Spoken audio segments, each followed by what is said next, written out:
Halo semua, saya Kalivel dan hari ini saya akan menunjukkan cara membuka file jar. Untuk melakukan ini, buka browser apapun karena kita membutuhkan Java. Oh, browsernya berjalan dengan baik. Kita ketik Java di sini, download Java, buka situs resminya dan download untuk Windows.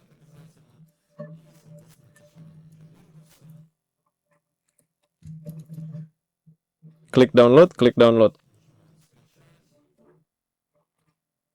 Buka filenya, klik ya pada jendela dialog.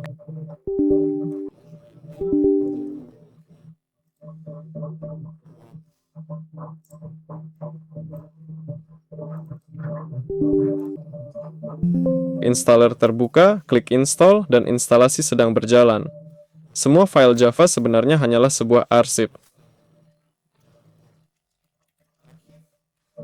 Untuk membukanya, cukup ganti namanya menjadi file zip dengan klik kanan mouse.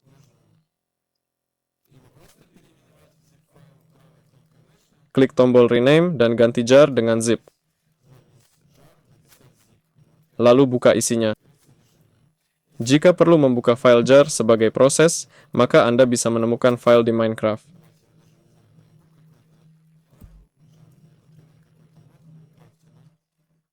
Saya tidak tahu. Minecraft. Di mana mod saya? Buka saja.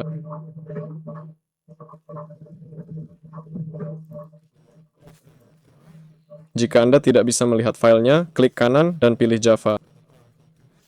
Itu saja. Saya Valor, berikan likes dan subscribe ke channel ini. Sampai jumpa.